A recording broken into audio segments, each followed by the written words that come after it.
টানা 2 ম্যাচে সেঞ্চুরি। আফগানিস্তানের ফয়সাল খান বাংলাদেশের বোলারদের জন্য যেন নাইটমেয়ার। সিরিজের টপ স্কোরারও তিনি। যুবাদের ওয়ানডে সিরিজের চতুর্থ ম্যাচে সেঞ্চুরি করে জানালেন সুযোগ পেলে বিপিএল খেলবেন।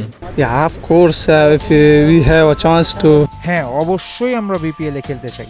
এখানকার পরিবেশ ভালো, ভালো উইকেটও আছে, সবার ব্যবহারও আমাকে মুগ্ধ করেছে। আমি বিপিএলে খেলতে চাই।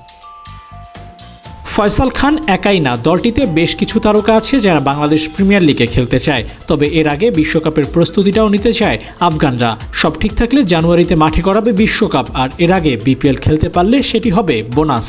তো we are focus on world cup. আমাদের সামনে বিশ্বকাপ আছে, আমরা সেটির প্রস্তুতির কথাও ভাবছি। সুযোগ পেলে বিপিএলে খেলবো, এটা আমাদের জন্য ভালোই হবে।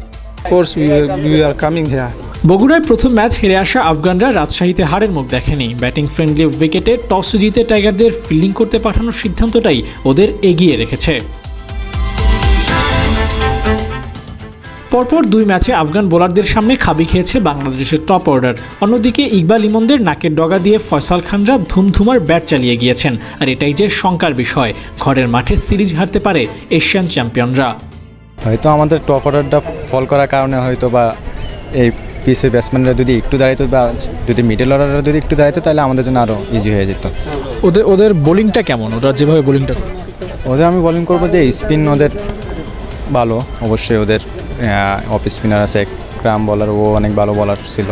বাংলাদেশ নয়, এই সিরিজ জেতার বড় দাবিদার আফগানিস্তান। শেষ ম্যাচে বাংলাদেশ কামব্যাক করতে পারলে সিরিজ হবে ড্র। আর কোনো মতে আফগানিস্তান যদি শেষ ম্যাচটাও জিতে নেয় তাহলে ঘরের মাঠে সিরিজ হারবে জুনিয়র টাইগাররা। টানা 2 হারের পরেও পজিটিভ ভাবনাই ভাবছে আবদুল্লাহরা। শেষ ম্যাচে কামব্যাকও করতে চায় ওরা। যদিও 2 বড় জয় পেয়ে মেন্টালি আরও শক্তিশালী আফগানিস্তান। টাইগারদের জন্য তাই শেষ ম্যাচটা আরও বেশি কঠিন।